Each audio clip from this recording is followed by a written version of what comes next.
this group is that we come from different backgrounds. We come from essentially, to some degree, different cultural perspectives on an issue that is of primary importance to each of us as individuals and to our countries. We have this opportunity to share with each other our perspectives, to actually try to see if in our process of creation, this script that we create reflects an analysis of this situation that is provocatively deeper and more insightful because we made it. Because an Israeli was sitting at the table while we discussed the situation. Because Iranians were sitting at the table while we discussed this, and Americans were present. Can we actually have a more insightful analysis of this situation collectively than we would have had individually? It was only after the Revolutionary Council assumed power that I realized how anti-Semitic they were. The Jews are the world's cancer. They control everything.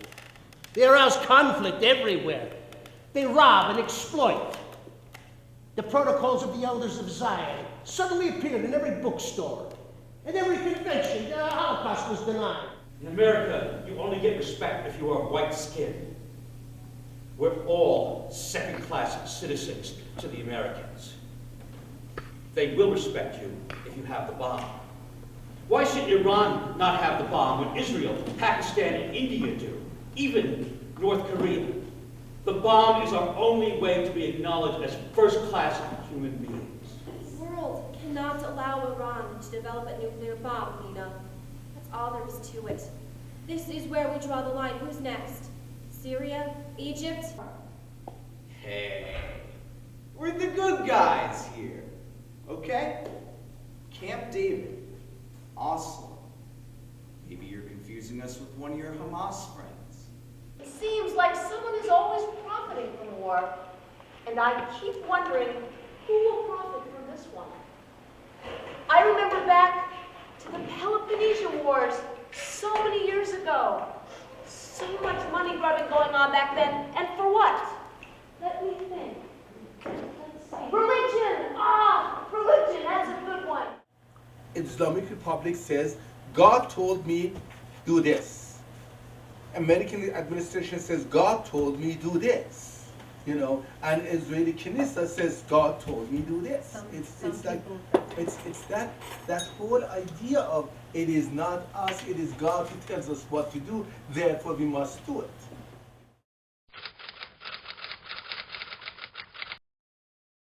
I've always been challenged by religion.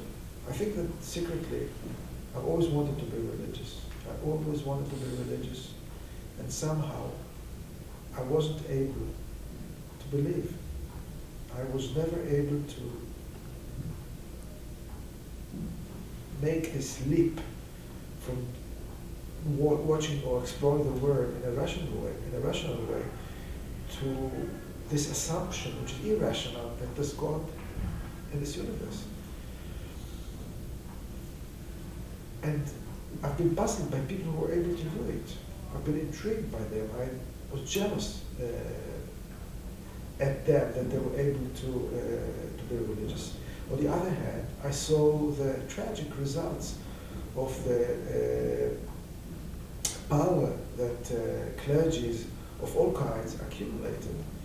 And I realized very quickly how religion has been abused, and how God has, the concept of God has been abused by many religions, not only Judaism and Islam, but since I'm living in the Middle East where it's Judaism versus Islam, then on both sides there's a terrible abuse of the term, of the concept of God, and it became, in a paradoxical way, God has become the reason for wars. God has become the reason for death. God has become the reason for self-destruction.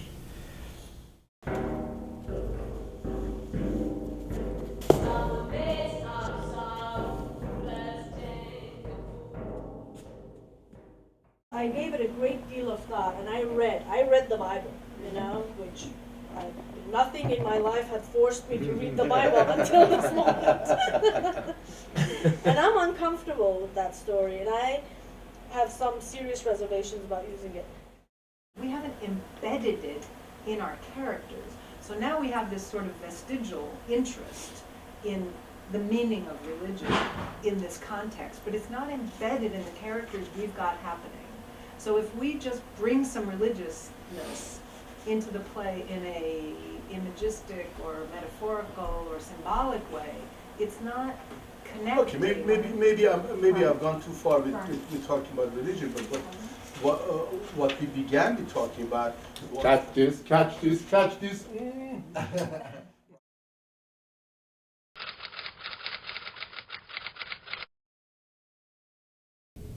I think we all were very excited by meeting each other, and we felt very inspired. And then over time, and over several conversations over the next months, I think the seeds of ideas came together, and images that, repeating images like the handshake, the story of Khatami and Katsaf being from the same town and meeting at the Pope's funeral. You know, Katsaf is the president of Israel, and Khatami at the time was the president of Iran. And at Jean Paul's funeral, the heads of state were seated in alphabetical order.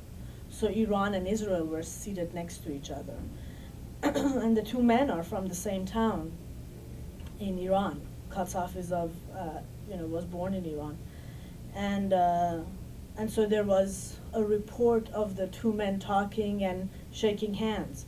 And this image of these two leaders shaking hands was a lasting image that came up over and over again. And I think Moti at that point found inspiration in the story of, two friends who were born in Iran, one Jewish, one Muslim, who then over time separate.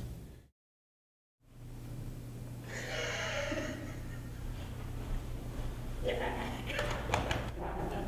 put on some weight. Well, so have you. I've also lost my hair. Thankfully, you can't see.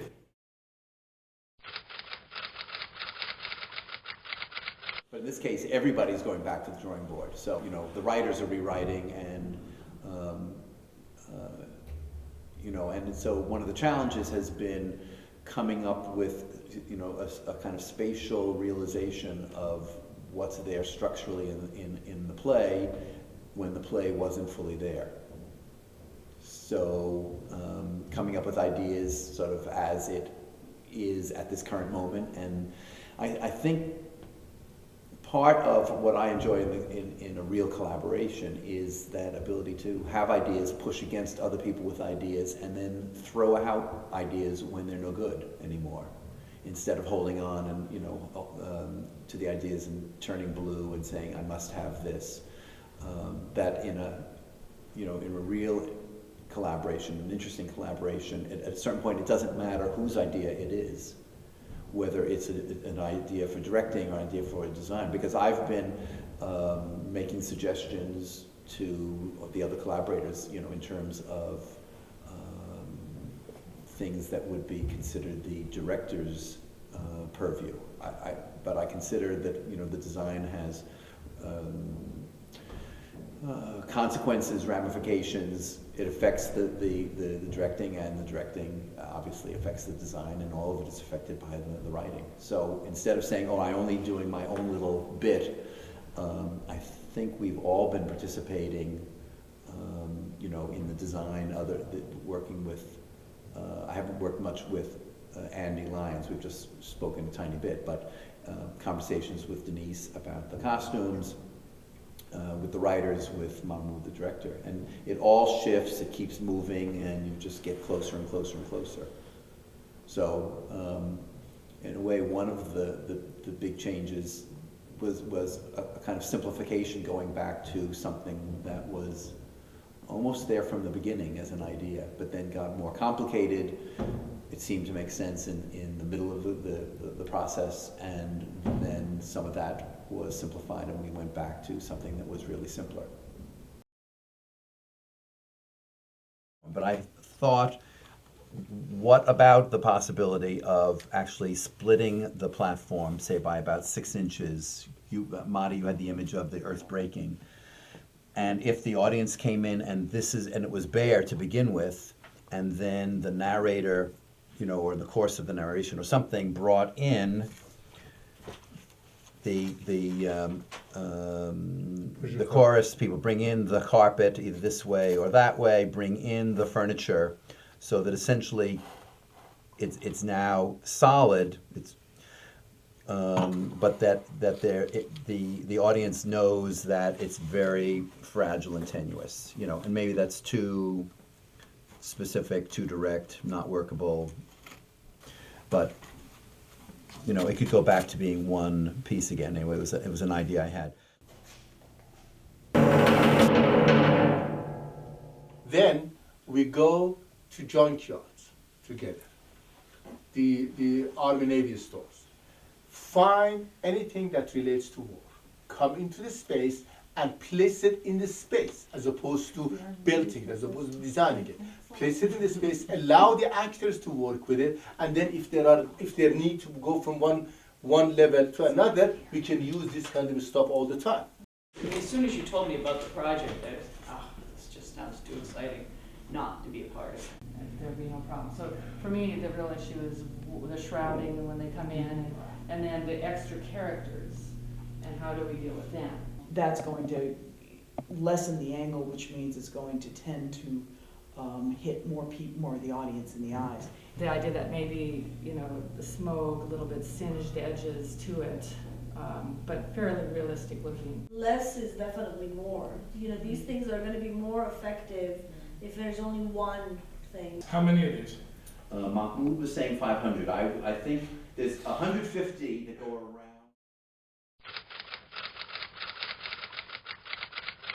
I have been very moved by the intensity of the love people show each other on a daily basis when we're together. The longing that's evident in each of the participants to keep the bridge open. People are working so hard to understand the other person's point of view. They want to express honestly who they are, but they care about whether that's being heard by the other person. And when they feel they have violated someone else, they are quick and ready to reach out afterwards in apology or in a gesture of reconciliation or an expression of affection. It is truly moving to see how much energy everyone is putting, how much goodwill everyone is putting towards the project. If you have the cross, the cross, you can use it for the wings and the mask of the. That would be a very funny idea. Offending everyone.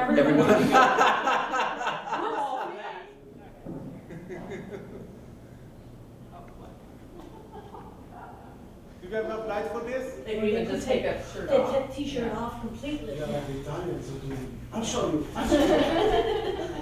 Hold me. I'm so happy, I tell you. I'm really very. It's been a good day. Yeah. No, forgive me. Uh-oh. Oh God, Brian, again you missed it.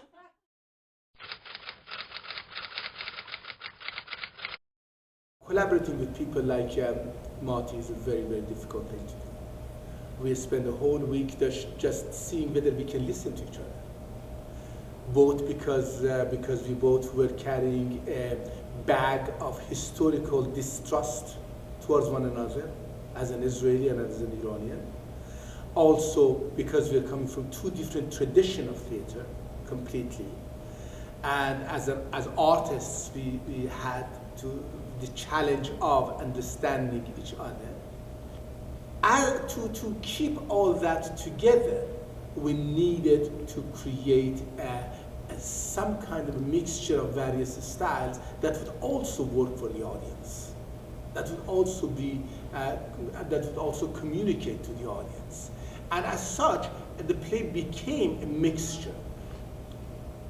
It's very difficult it's very difficult to work with a group of people who have very different ideas and come up with one coherent, comprehensive piece of work that could relate to the audience. And to everybody's credit, I think that's what we did, without much compromising our own sides. You know, I don't think Monty compromised from his style. I don't think Torange compromised from her style. I don't think I did from mine. You know, and we were able to somehow bring these three different way of looking at theater into the same space and present it to the audience and connect to the audience, make sense of it.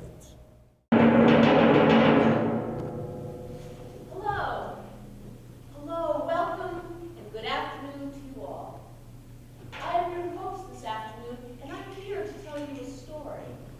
Your story, yours and mine. Today, we embark upon a journey. For every story is a journey, and this one is no exception. So long as you take no exception to the telling. Our story is about brothers.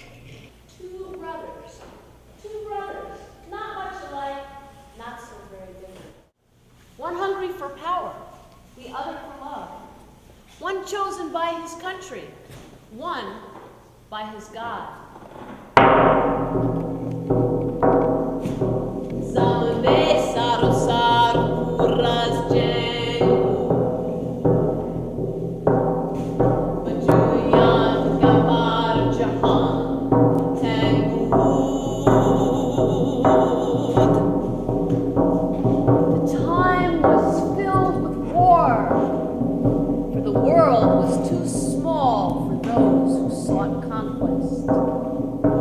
Zamane saru saru kuras jengu. Bajuyan gamar jahan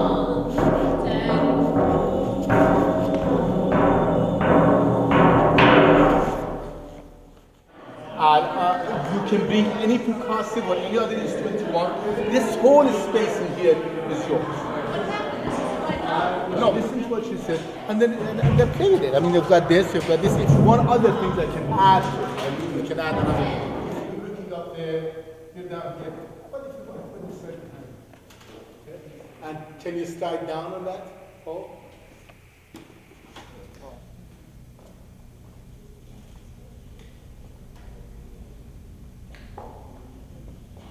Who is it? Who is it? Who is it? Tell me now. You're late, Chris. You're late. Go, go, go, go, go. You're late. You're late.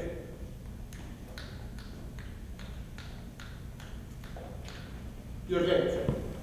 So let us fill this space with this. As you go, I want the whole campus to know that play. The dead bodies are walking. It's dead men walking. Okay? That's what it is. You can repeat that. That's good. Tonight, we embark upon a journey that will take us to secret places, holy places, sorrowful places.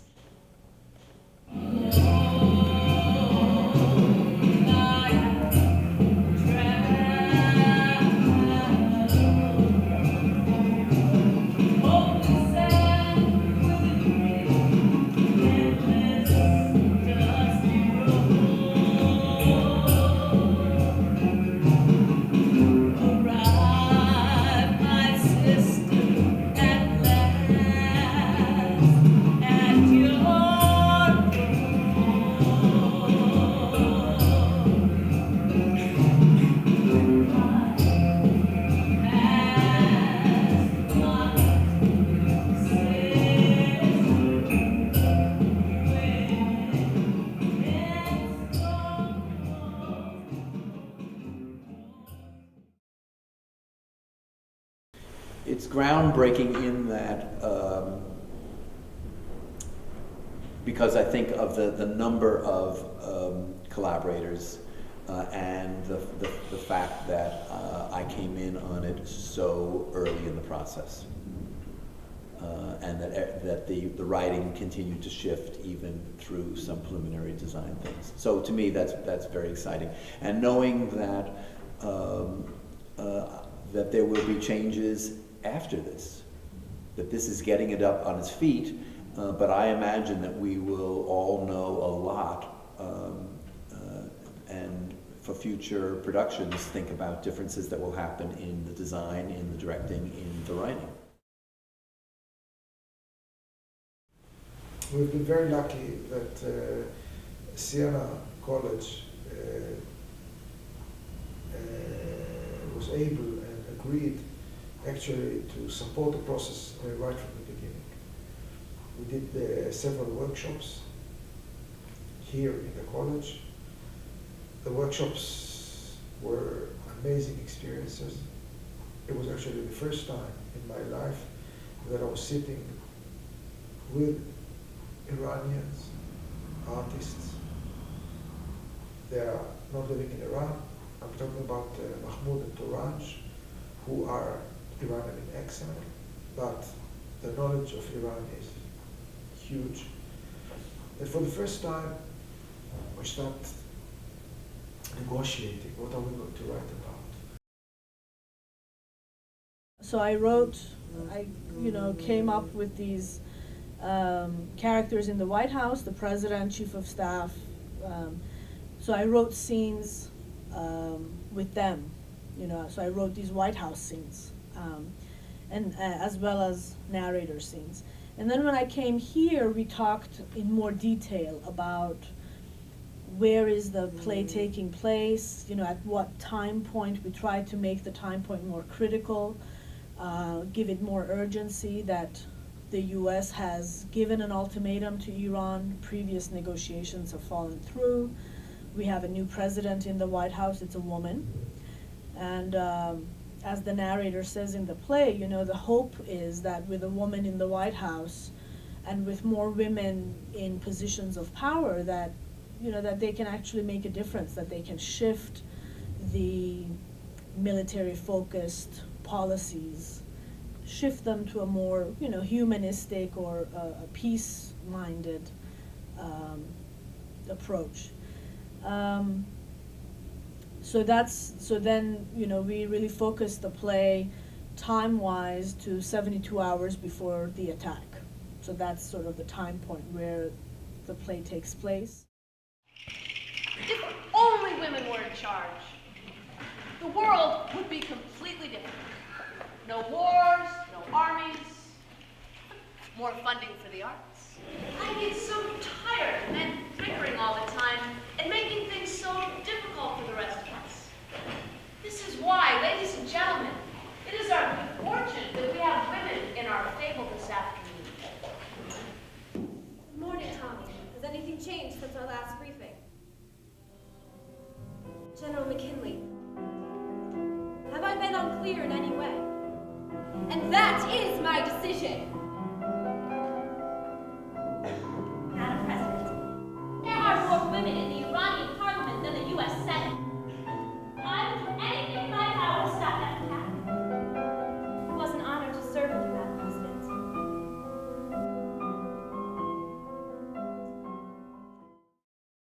We decided that we are going to take the actual location and make that the essential part of this play, meaning that the location allowed for the handshake to happen or not happen. And as such, Benedictus, being a monastery, being a place where such things apparently does happen in history, such meetings between political leaders happens, was a perfect choice. So Benedictus meant something, and it was also, it had a religious overtone. It is some kind of a connection between the religious aspect of the play and the political aspect of the play, the fact that political decisions are made within a religious environment. All of these were ideas that brought us to Benedictus. This is something good coming from above to us, something that we have been given, a gift, for the lack of a better word, a gift that we have been given, a gift that we can have a dialogue. And that was what we were trying to stress in the production, that we do have this gift of dialogue, and we're not using it. We were part of the revolution from the beginning. Together we attacked the Shah's armories. Together we ran away from the police. Together we fought on the barricades in the street. You carried me on your shoulders when I was wounded in Jolly Square on Black Friday. The moment the Revolutionary Guard was established, I suddenly became a Jew. I thought very highly of you. I believed in you. If you'd stayed, you would have been elected to Parliament. If I'd have felt you wanted me, I'd have remained in your ministry even as a janitor. We wanted you. We were prepared to take you back even after you fled. But instead of coming back, you suddenly became a Zionist and joined a gang of imperialist criminals who torture and brutalize occupied people cramped in stinking refugee camps. So why did you agree to meet with me then? Because you were the best midfielder I'd ever seen.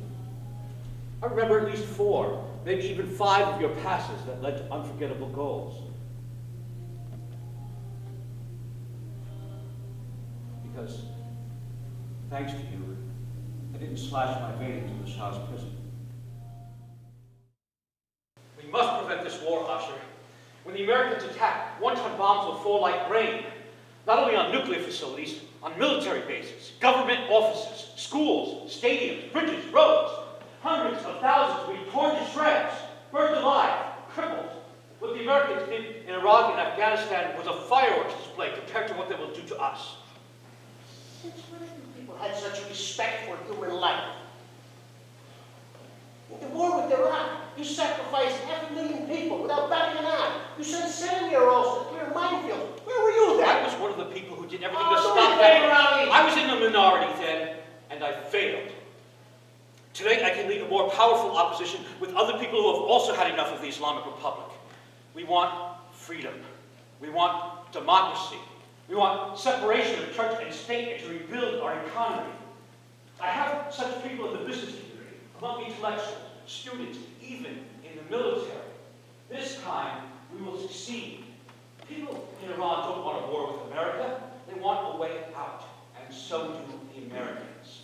And the Americans will understand the benefit of cooperating with us. You're interested in backwardness. The Americans are not my teachers. You are a dangerous nation. The U.S. wants to keep us backward. You're the world champion in stalling. You want America to destroy us, smash us, annihilate us. Cities will be destroyed. The earth will be covered in nuclear fallout. It'll be impossible to live on it. And I'll do everything in my power to prevent that from happening.